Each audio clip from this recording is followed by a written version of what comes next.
All right. Can you guys hear me?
Okay, good evening, friends and colleagues.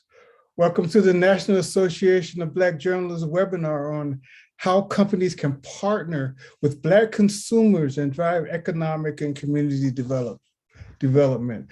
I'm Rodney A. Brooks, longtime member of National Association of Black Journalists um, and financial journalist. So I want to get started by introducing our panelists. We're going to get a dialogue going with the panel, and then later in the program, we're going to go to Q&As. So first, let's start with the introductions. Okay, Patrick Walsh is Vice President, Growth and Commercial Development at Foot Locker Incorporated. As part of the commercial leadership team, Patrick acts as a strategist and an advisor to the global commercial business. As part of his day-to-day responsibilities, he works to support strategic projects like customer development, segmentation, product and business development, and future strategic workforce planning capabilities. He's also responsible for managing and driving impact for Foot Locker's Leading Education and Economic Development LEAD initiative. That's the company's $200 million commitment to support the Black community through education and economic development. Next, let me introduce Melissa Mitchell. Melissa is a self-taught artist, entrepreneur, author, motivational speaker. Born and raised in Miami, she has a love for vibrant colors, unique shapes, and bold, dark lines that she attributes to her Bahamian heritage and colorful world around her. In 2014, she founded her company, ABL Creations, and began her journey into the world of abstract art. Since then, Melissa has gone on to create over 500 original art pieces. 40 larger-than-life murals have been featured in Forbes, Vogue, Sheen Magazine, Rolling Out Magazine, and the Huffington Post, among others. And then we have Marlon Nichols. Marlon is the founding managing partner at Mac Venture Capital, a seed stage venture capital firm that invests in visionary founders, building the future that the world wants to see. Marlon is a Kaufman Fellow who also serves on that board of directors. Prior to Mac Venture Capital, Marlon was founder of Cross Culture Ventures and served as investment director at Intel Capital. Marlon has extensive background in the technology, private equity, media, and entertainment. So let's start, Patrick. Let's start with you. So what inspired the creation of Foot Locker's Leading Education and Economic Development Program, and what's the strategic thinking behind it? Yes. So first off, I do want to take the time to thank the National Association of Black Journalists for hosting today's discussion, and then also make sure that to mention that it is definitely an honor to be on the virtual panel with you, Melissa, and Marlon. And so, Rodney, like you'd mentioned, LEAD we made the announcement back in June of 2020 that Foot Locker was going to invest $200 million over 5 years towards enhancing the lives of our team members and customers in the Black community. And when we thought about it, we wanted to make sure the focus was on both education and economic and development. And when you think about and you ask what's driving it, it's two things. One is it's the right thing to do, and then two, it's good business. And when I say it's the right thing to do, it's the right thing to do because of the impact that the Black community has had on global sneaker culture. The Black community has started it. It's also been mainly responsible for growing it into the global phenomenon that it is today. But it's only right that Foot Locker plays its role to support the Black community gain access to the multi-billion-dollar industry, but do it beyond just being a consumer, but also get the chance to become an economic benefactor of something that was started in the Black community. And then, like I mentioned, it's also just good business. We get a chance to extend or expand our network and partner with great organizations and leaders like Marlon and Melissa, and ultimately help to be something that actually is a point of differentiation for our business too. Okay, let me ask you another question before we go to Melissa. Now, we have two very different types of businesses here. Is that the intention to just to invest in all types of businesses and really spread the sponsorship around? No, and again, it's not even sponsored. It really is investments, right? And I like to use the word investments because there's definitely a return that comes with it. It was just, when we looked at it, we just trying to figure out, one, we want to be able to build a very diverse ecosystem of Black talent and Black leaders to partner with, but then also understanding we were trying to address the issue around economic development, right? In the Black community, what are the areas that we need to focus on? So it's a lot easier. It's probably easier for you when you think about Melissa, when it comes to ABL and the product. Like, it only makes sense to actually diversify our shelf space with Black brands, given the influence that Black culture has on setting trends, right? I mean, if you think about it, the best-selling sneakers are either named after a Black person or have been endorsed by a Black person. So it only makes sense that you would actually include and you start to diversify your shelf space with Black-owned brands, and also work with Black agencies and Black creators to tell those stories. But then when you think about it on the other side, which probably is not as a natural connect around venture capital, again, it goes back to economic development and it goes back to entrepreneurship. Now, entrepreneurship is important. It plays a key role in building wealth in our families and communities and economies. But unfortunately, there's a big gap in terms of the success, right? And the ability to start businesses and the success of businesses when you think about white and Black Americans. And a lot of that has to do with access, or better yet, the lack of access to capital. Black entrepreneurs are nearly 3 times more likely than white entrepreneurs to have business growth and profitability negatively impacted by lack of financial capital. 71% of Black entrepreneurs rely on personal and family savings for financing of their businesses. And unfortunately, we just don't have it like that. And then, VCs, which, that's typically a great resource in terms of gaining access to capital. Unfortunately, only about 1% of venture capital is actually deployed to Black founders. And go even further than that, 81% of VC firms don't even have a single Black investors, and only 2% of the partners at VCs are Black. And so we realized it was natural that we needed to actually put the money in the hands of Black-led VCs if we wanted to address that challenge of access to capital. And clearly, as you start to hear Marlon's story, you understand not only was it the right thing to do, but it's also, without a doubt, good business. Okay, thank you. So, Melissa, how did you get involved with Foot Locker? So much like Patrick was talking about 2020, that was a transformative year for me as well. I was working actively in an IT company, working during the pandemic, and I began to really question what my life's goals were. And so all the while doing that, I was sketching every night, trying to dream up a big global deal. And so when 2021 came around, I took a leap of faith and quit my job with no plan. I said, this is it. I'm going to do this full time. And so during those first couple of months of 2021, I kept seeing my stuff on billboards. I kept seeing my things in stores, but I didn't know how it was going to happen. So one of my good friends from another brand that ended up in the stores also, he said, I really think you need to be in Foot Locker. I was like, what made you say that? And so he said, I just feel like they need a female designer like you. And so he shared his resources. He sent my information to someone local here in Atlanta who happened to be very influential on the global level. And so after that, I looked up and I had a meeting with some of the highest people in Foot Locker. And when they called and asked me for my mock-ups and my sketches, I already had a book full of opportunities. So I was able to send an entire collection the next morning. And so I always say that my partnership with Foot Locker began in 2021 and it came to life in 2020 and it came to life in 2021 because preparation met opportunity. And so what I love about this Foot Locker partnership is that it is all ABL, it is all Melissa with Foot Locker behind me.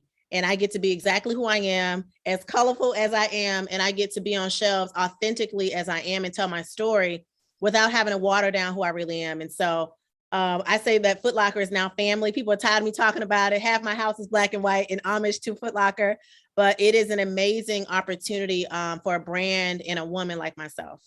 Okay, so tell me, where would you be without Foot Locker and where are you with Foot Locker?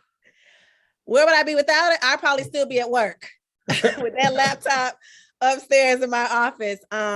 But I mean, I have not only built a great professional relationship, but they have given me life advice, business advice, making the right decisions. I financially would be in a different place. I would not be on a billboard right now in New York Times Square. I've been able to show my family what it means to take a leap of faith. And I always say that I traded my pulpit for a paintbrush because this platform has allowed me to touch people to follow their dreams. And so I would still be dreaming, but I would be dreaming behind a 9-to-5. And so I think this really empowered me to say, when you take that leap of faith, you will be caught with those wings under when you jump in the air. And so I do believe that Foot Locker has not only empowered me, but there's so many other people that are watching my journey that can be empowered to do the same. Okay, so what more can companies do? Hey, Rodney, I'm sorry if it's okay. I just wanted to jump in. Yeah, come on, Patrick. If it's okay, I do want to say that at the end of the day, Melissa's just absolutely talented, right? She's just absolutely talented. And that's why she's in our stores. And that's why her product is selling. And because it's selling, it's going additional doors, right? So at the end of the day, we didn't do anything but recognize. That's it. We just recognize at the end of the day, like, she is so talented. And so she said maybe behind a desk or 9-to-5. I don't know. She's so talented. What I do know is it was a great decision for us to actually identify the talent, recognize it, and be a part of her journey. Okay, thank you, Patrick. Melissa, what are your products that are in the Foot Locker stores? So I create wearable art. So I call it Art in Motion. So it is a series of sports bras, dresses, you have jackets, you have leggings, you have shorts, and we're going to introduce some new things in the coming months. But it is just basically people that want to feel alive.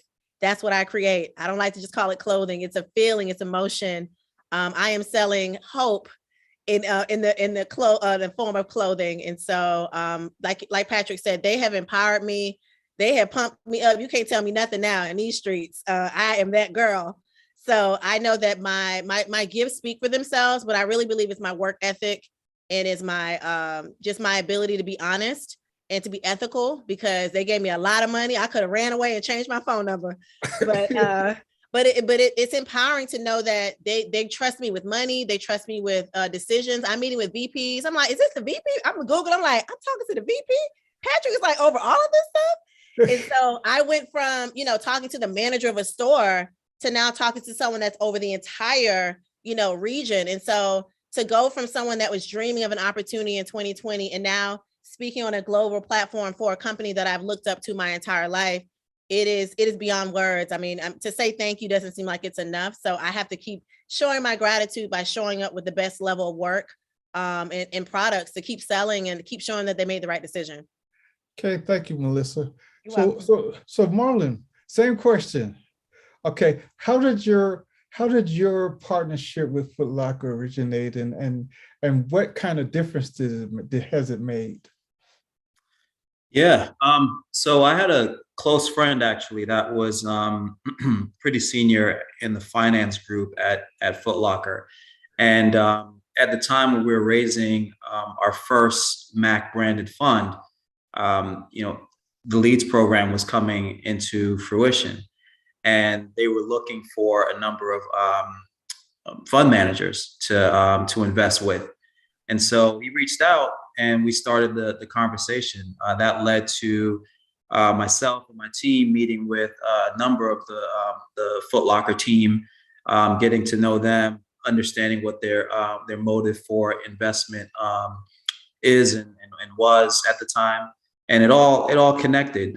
We aligned on the fact that this is a financial bet, right? They're investing in us to drive a return so they can do some more positive things with that capital that comes back to them. And they wanted to, and a lot of those things that they're going to do was for, in, and about the Black community. And that's, as a venture fund founded by a majority Black team, that clearly resonated with us. And so because we were aligned that, this isn't charity, as Patrick said, this is a financial and potentially lucrative partnership that will enable them to do more good in our community. It just made sense for us to move forward. To answer your second question, how has it helped us? I mean, to have such a large partner in the retail and athletic space, while we're investing in companies that can become partners to them or customers to them, et cetera, to be able to pick up the phone and call Patrick and say, hey, we've got this company that would love to work with you guys, and have either Patrick or someone on his team or another team that he oversees get on with them and have an intentional and substantive conversation that with the intention to drive towards a working partnership is value add. That's something that we can say we have access to, that enables our portfolio companies that many other venture firms can't actually say. So it helps us to differentiate in a very positive way. Okay, and let me pose this question to both you, Marlon, and Patrick. So what are some of the key factors that contribute to the racial disparities in how Black businesses attain capital? I can start. The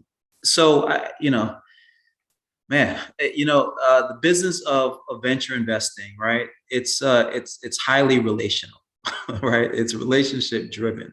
It's about who you know, who knows you, and who believes in you, and who your story or the thing that you're building resonates with, right?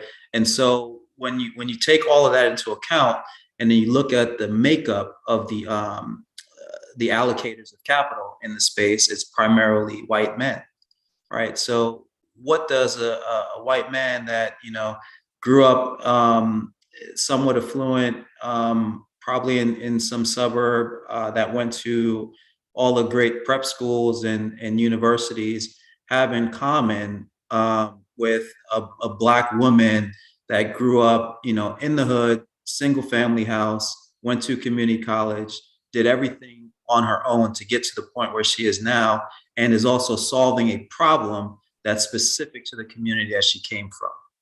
There's not a lot of touch points there, right? For them to connect, build that relationship, and and believe in what she might be building.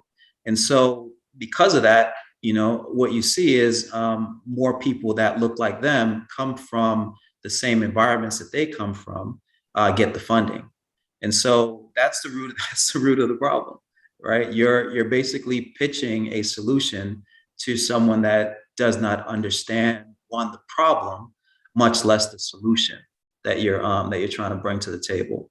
So the remedy is exactly what Foot Locker is doing.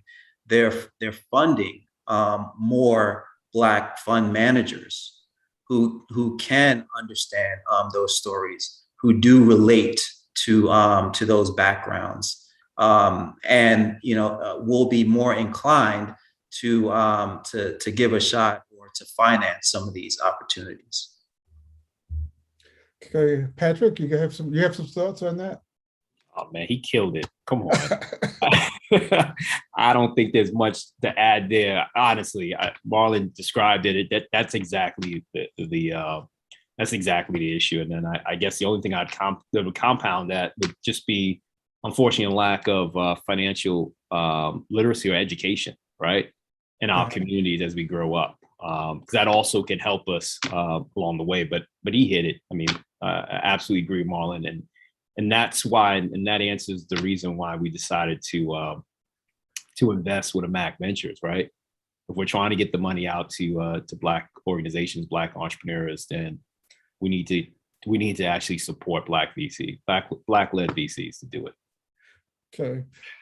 Next question I'm going to pose to both Melissa and Marlon. So, are there some lessons learned from Foot Locker that you have been able to apply in your ventures going forward? I'll go. So, many times you pray for overflow, right? But if you don't have the right amount of baskets and pots and cups and plates to catch it, it might be overwhelming. And so when I got my first purchase order, I was overwhelmed, to say the least. And so I had to hire my entire family quickly because I didn't have time to vet people that I could trust with this very special project. And so what I really learned above all is how to learn quickly on my feet. I had to learn systems. I had to ask questions. And sometimes you have to raise your hand when you just don't understand something, because you'll end up losing time trying to pretend like you know what you're doing. You're like, let me just ask to make sure I'm doing this right. And so along the journey, I've been able to use that on my newer project, is saying, hey, this is my bottom line. I can't go lower than this cost because I still need to make some money. So it made me very bold with my asking in all my other partnerships. And it made me very confident in my product, because if I'm selling this well around the world, I can do pretty decent in Atlanta. And so it just made me understand that my products could stand up against the big three, the Adidas, the Nikes, the Puma across the world. And so I was excited to see that a little girl from Atlanta and Miami could make such a wave in an industry that seemed like it was oversaturated. And all I needed was an opportunity to get my stuff seen, to let the people know that I existed. And so with Foot Locker, I learned that I am that girl. I can do anything that I put my mind to. I just need to be ready for the overflow. So I have a lot of pots now, and a lot of plates, and a lot of buckets. Okay, and before I go to Marlon, I want to see. So I wanted you to show us some of your product, or if you have some. But let's go to Marlon while you're doing that. I'll go get some out of the office. 1 second. Okay. I'll be back. Okay, go ahead, Marlon. Yeah, more of a reminder, I guess, than anything else. But I think you have to, when considering partnerships, you got to think in kind of a 360-degree manner, right? What are some of their partners, right?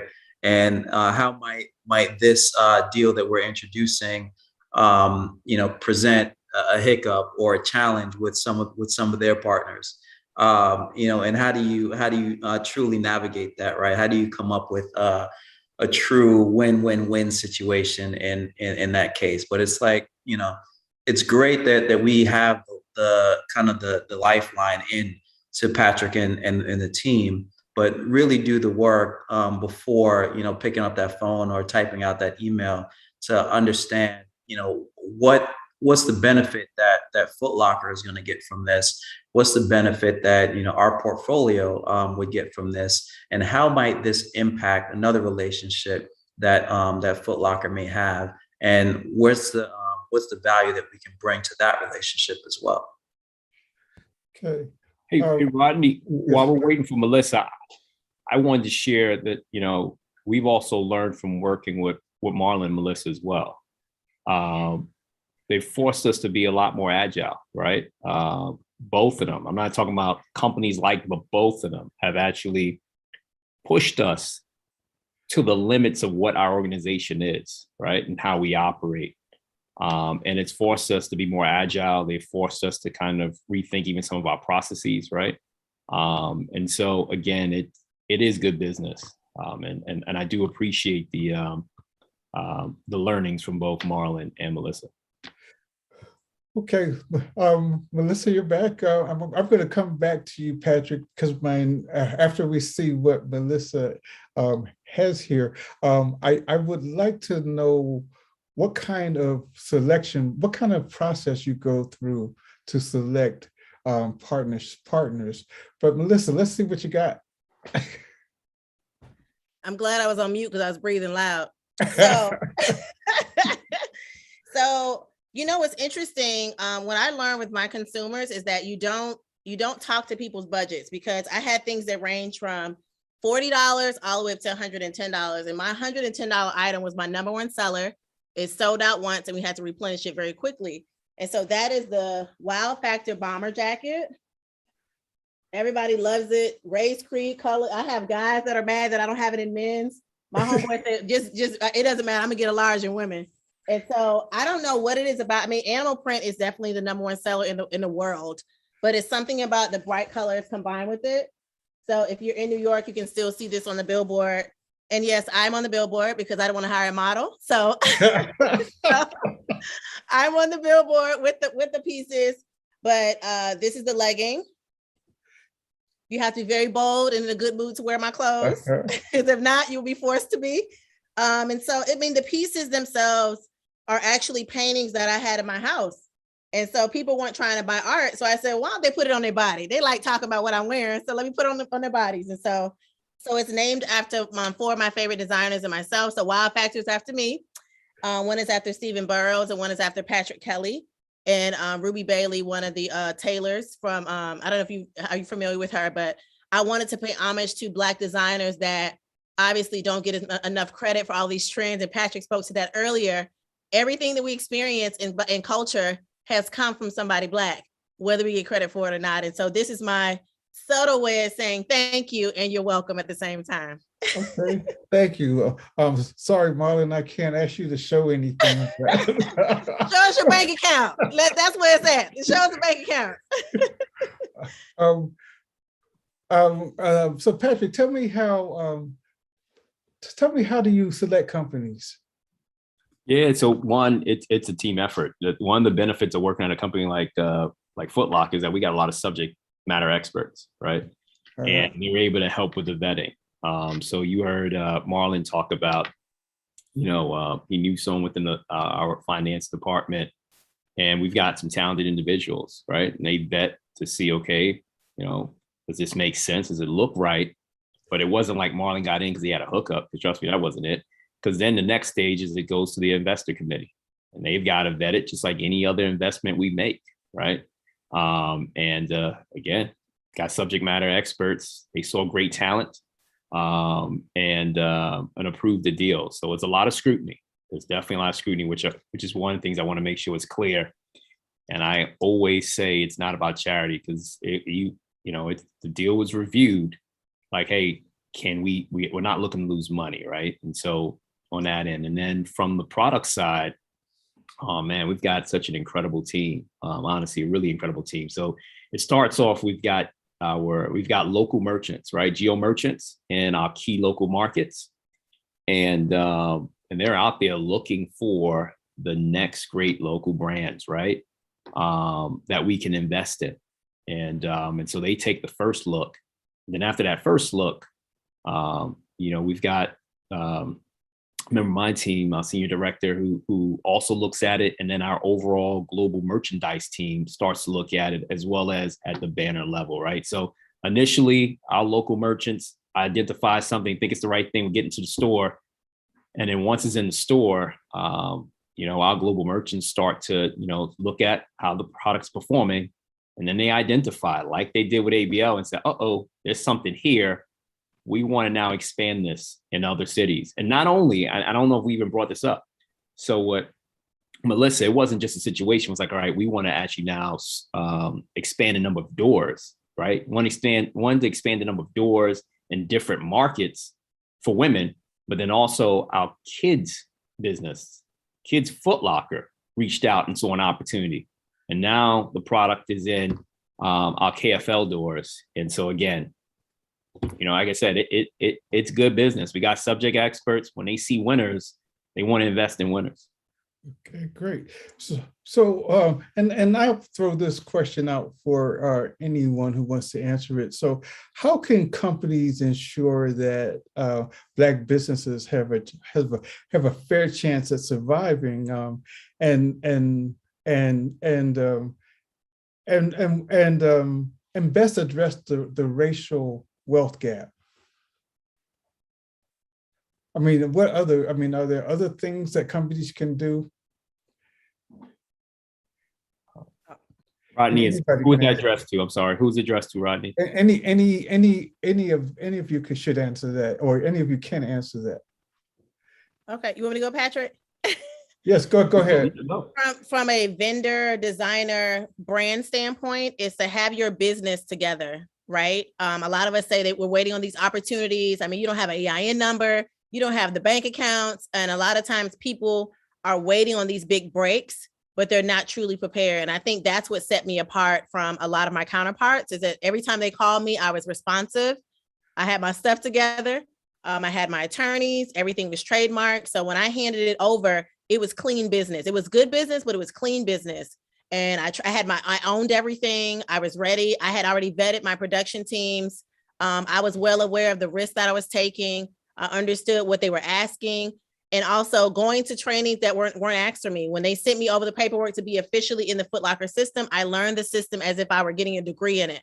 And so what happens with a lot of these, people that don't get into the business for the right reasons, they don't learn who they're working with.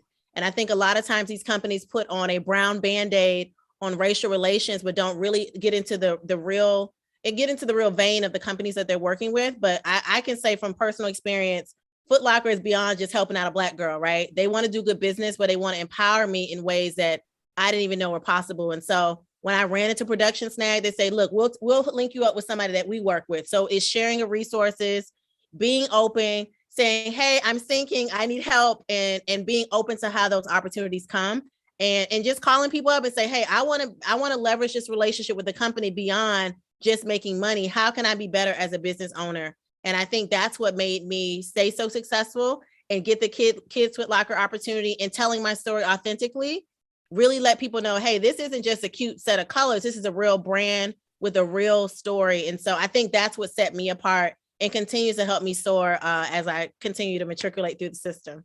Okay, thank you. Anybody else want to address that? I was just going to jump on what Melissa said and said, the other thing I would say is, Melissa, every time that you got an opportunity, you knocked it out the park. And then every next opportunity is even bigger, right? So, that's huge, right? In terms of, making bets. If you know that the individual, the entrepreneur, the company responds and it's able to actually rise to the challenge, you're going to continue to invest in those companies. I think the other thing I'd say is it really is about access and opportunity, right? Access and opportunity provided. I think there's also a need for empathy. I think there's a need to be willing to think, willing to move it's not business as usual. If you're trying to do this, you can't always force it into the way your business is today. You're going to have to be a little bit more nimble, a little bit more agile when you can be. And then I do believe, as part of that empathy, there's a need for mentorship as well along the process. And as you heard from Melissa, various people on our team have, because they believe in her and they know that it's an investment, that have been helpful and provided that mentorship. Okay, Marlon, let me ask you. Go ahead. Okay. I'll be quick. I was just gonna say, Okay. Yes, you go know, ahead. ideas are like mouths, right? We all have them. And so after a while, it doesn't mean much, right? So what you really have to do is you got to build. You got to build and you got to put points on the board. And if you do that, you'll get to a point where you can't be denied, right? You would have created value, and investors want to invest in value in hopes that that value will continue to appreciate. So build. Okay, and let me just for the audience here, we're gonna go to questions in a little bit, but questions are going. You should ask your questions in the Q&A box down at the bottom of the screen, not the chat. So if you have any questions, we'll get to them after a couple more questions to the panelists. So Marlon, do you have a success story without naming names or however that you can share, that you saw something and you felt it was that all they needed was your help? So I never gravitate to companies where I feel like they need my help, right? It's more so if we partner, there are things that I can do to support what they're already doing, right? Because Patrick, it's not charity, and like, I'm not trying to operate their business, right? My job is to share advice based on what I've seen in my personal entrepreneurial journey, as well as what I've seen in many of the companies that we've invested in, and try to give them, things to think about as they build these amazing companies. And then along the way, make introductions and things like that to companies like Foot Locker that can help them drive their business forward. Man, there's so many. I mean, that's like asking which of your children you like the most, or you felt did the best job. There's so many. I'll answer it in a different way. I'll say what I look for in these companies is, one, they're building something that is unique, either from a process or a product perspective, in a rapidly growing market, that's really, really large.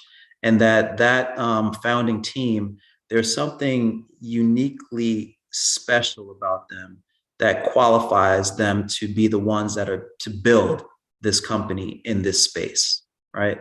When I see those things align, it usually grabs my attention.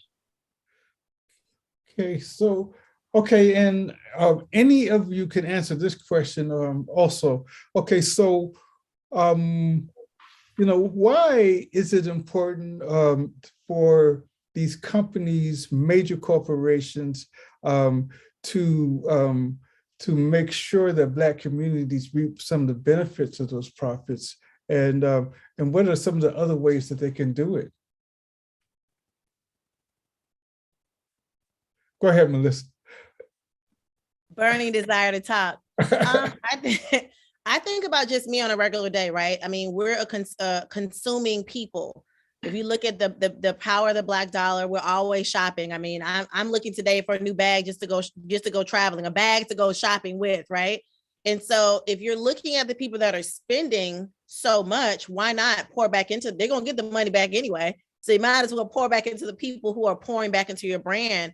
And so if you think about back to the Harlem Renaissance and those days where all we had was each other, our dollars were what was fueling the community, right? And so when I look at the community doors that I've been in, all the way to the global doors, the people that resonate the most with pieces are the people that are in the store, that are walking by, going to work, the people that had a son that his first job was at Foot Locker, the mom who went through the ranks of Foot Locker. So there's so many personal stories involved with brands like Foot Locker. I mean, I remember my first pair of sneakers. My grandmother took me to Foot Locker that I ended up being at in Miami, right over in that same area. So the full circle moments with brands like that, it makes you want to shop there more. If you think about the Target versus Walmart ideologies, right?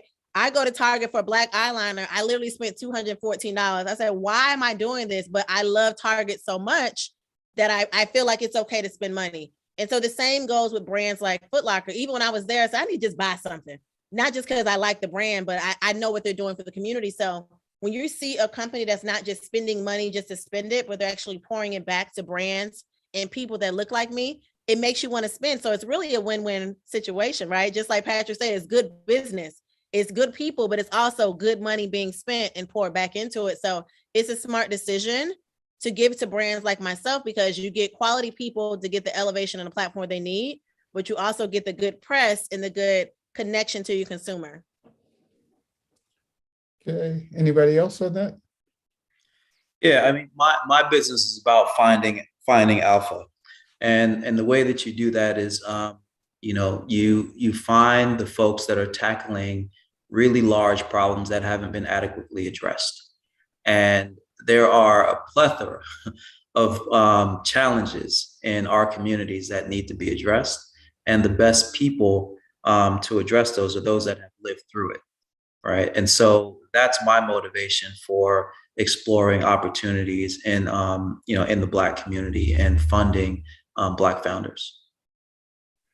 Yeah, and Rodney, on the Foot Locker side, I mean, again, I talked about this before. It's the right thing to do. If you think about Foot Locker's mission, our mission is to enable and empower youth culture. But if we're not doing our part to support the Black community, how can we really live that mission, right? So that's one thing. The other thing is when you just look at just what's driving Gen Z and the younger generation. The younger generation cares about mission-led organization companies, right? And they want to shop at companies that share their core values. They want to shop at companies that have a bigger ethos. And again, it really does just make sense. It's the right thing to do, and it's good business. I'm one who likes to oversimplify things, and it truly is a win-win opportunity. Okay, I'm gonna go to a question from the audience, and this one is from Willie Williams. It looks like it's for Patrick. Can you discuss how you meet the criteria of national brands, aka strategic partners, to make sure you're the investor partner of choice, investment history, relationships, etc.? I'm sorry. One more time. That question, is that for me or is that for Marlon? One more time. Sorry. Okay. It might be for Marlon. Okay, Marlon. Okay, so Yeah, I got it. Go ahead, Marlon. Yeah, I you got to be the best at what you do, right? I think is where it comes down to, right? I have launched and built 3 different venture funds, and one is brand new, so I can't speak to performance there yet.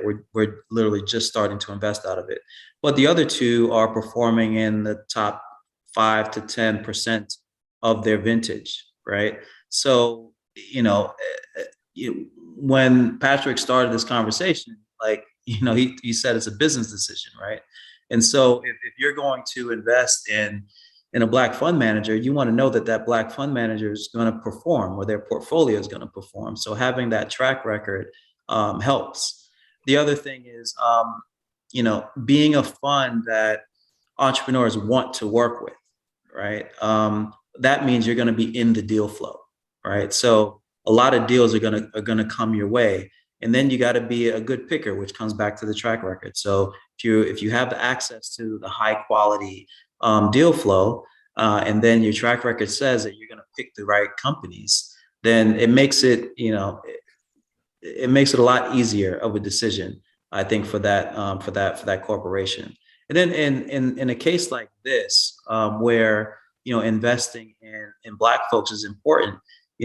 Again, having a track record of 69% of our founders in MAC Fund 1 are either Black, Hispanic, or women, right?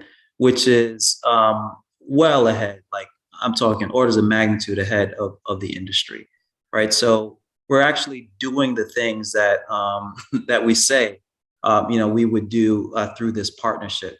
So I think, just walking the walk ahead of having those conversations and performing helps. Okay. And Rodney, if I can answer the question also just from the perspective of if you're a brand, right, that's looking to be, accepted or, brought into Foot Locker, some of the things are, do you have a brand actually, right? Do you have followers? Like, do you have a brand? I mean, it's easy to look at Melissa and you can tell she has a brand. And that's why she's been successful. Sometimes people will make product and they want to say the product, but you've got to have a brand. You've got to have a brand that has following. And then it makes sense, right? And so that's one part of it. Of course, then you also have to have a track record. You got to be able to, as we give you more and more opportunities, you got to be able to meet the challenge and over deliver. But again, the first part is, do you actually have a brand? Do you know who your customer is? Will your customers buy your product? Okay, and let me ask while we're waiting this, and feel free in the audience to ask more questions, but Patrick, what kind of advice do you have for someone who is within an organization other than yours, and they want to advocate for diversity initiatives like LEAD within their organizations? Yeah, so one, you got to speak up. That's one thing.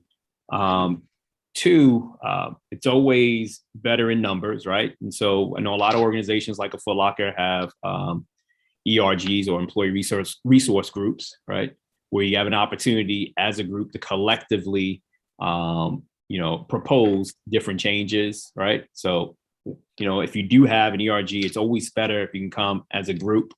And then I think you got to lay out a clear rationale for it. Yes, again, it's the right thing to do, and I think we should lead and talk about why it's the right thing to do. I can tell you, after the murder of George Floyd, I definitely was very vocal around why it was the right thing for us to do something because of the fact that sneaker culture, the sneaker industry is basically successful on the back of the Black culture, and so it was the right thing for us to do. I think it also makes sense to also explain why it's also good business and why it actually means something for your customers and what's the value of it. So first thing is you got to be vocal. You have to say something. It's always better if you can work within a group. And so hopefully you have an ERG where you have a Black ERG together and you guys can think about what you're proposing. And then when you propose it, just build the case for why you're doing it, and then also just start to build buy-in internally. Okay, so Marlon and so I want to ask you a question. What is your biggest, let's say, worry? What, if you're concerned, are you worried about growing too fast, too big, too fast, or are you growing? What is your big concern as an entrepreneur? They don't worry. Look at them. Oh no, I worry.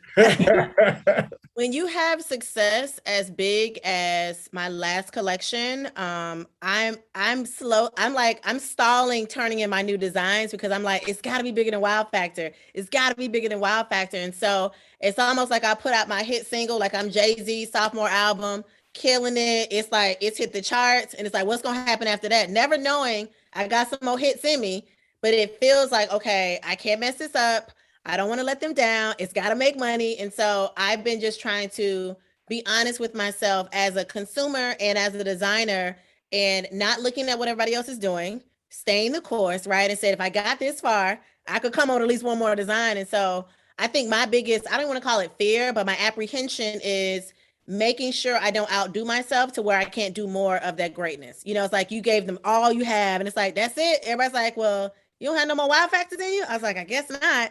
So when I laugh with the women's business now, they're like, where is it at? Where is it at? I was like, just give me like 2 more days. I'm still like sitting on it. But I think for me as a designer, and I talked about this in another project, is that when you do so many great things, you beat yourself up thinking that you can't top that, right? So it's almost like it's a little bit of imposter syndrome, but it's also like that fear factor.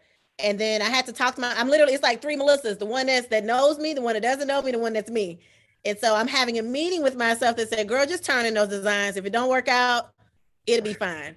And so it's trusting your gut as a designer, because like we look at those Kanye boots that we laughed at about 4 months ago, and now Fat Joe and everybody got them on all over New York.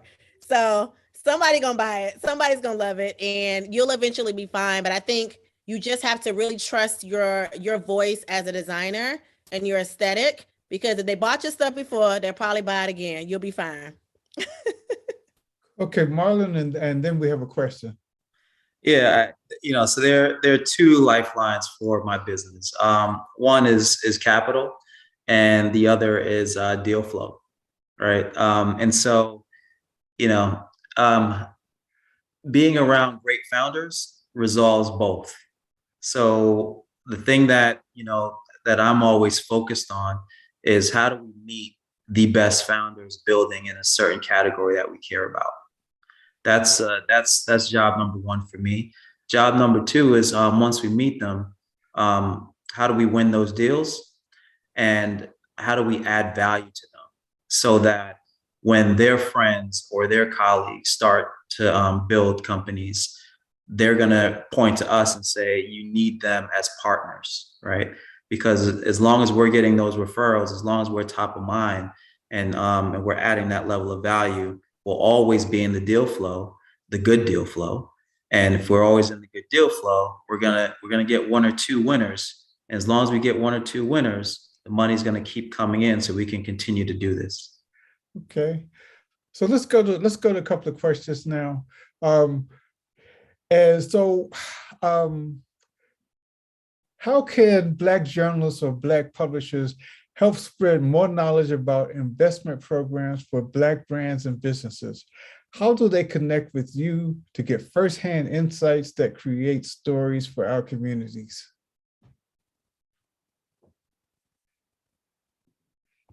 Anybody?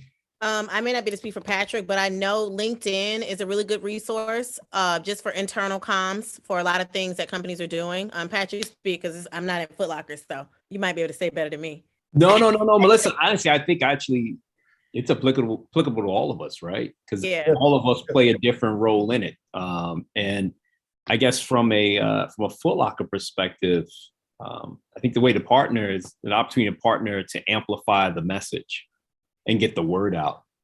That's truly one of the things that I worry about. Honestly, I worry about making sure that we're a lot more vocal about what we do, and not vocal in terms of beating our chest, but vocal because we get a chance to celebrate the great partners that we have in this growing network of Black leaders and Black businesses, right?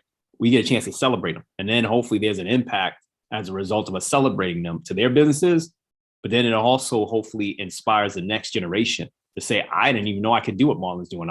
I'm game. Let me get into it. Or I didn't realize I could do what Melissa's doing. And I am going to actually try to get my brand inside of the Foot Locker stores. So, it's really about partnering together to try to get the word out, because that's what's needed. We just got to start getting the word out and informing our community about the opportunities, but also about these great stories of success. Okay, we're nearing the end of our program, but I wanted to get in a short, it's basically a short advice for people. Advice for people who are listening. Can each of you give me, in 30 seconds, or basically, what's your best advice to somebody, especially because most of this audience is journalists. What is your advice to people who want to do something entrepreneurial? I say, oh, go ahead, Melissa. Oh, I was just going to say, trust your voice, and don't limit yourself to one thing. I think so many times people say you have to pick something and just do that. Do it all, do it well, but you can do it all. Don't pigeonhole yourself to say you can only be a journalist. You could be a journalist, you could be a hairdresser, you could dance, you could play the piano, do it all. and that life is all about taking opportunities and being prepared for them. So that's all I have to say. Okay, Marlon? Yeah, two things. One I already said, right, is you got to build, put those points on the board. The other is that one of my partners always used to say, "The greats study the greats," right? So if you're going to build a company, make sure you know who came before you, where they found success and where they failed, and double down on what they did successfully. Stay away from what they failed at, and that'll help you in that in your journey as you build. Okay, Patrick. Yeah, I'll keep it tight. I would say be brave, stay on offense, and be prepared to live a life of being uncomfortable. Okay, we have like 2 minutes, so I want to sort of wrap it up, and I want to thank you all. I think we've had a great discussion here. Thank you all for your participation, and NABJ members, thank you for participating. We hope to do more things like this. So everybody, any last thoughts before we move on? No, just appreciation and gratitude for inviting me and allowing me to share our story and participate here. Really appreciate it. Okay, thank you all, and hope everybody has a good evening.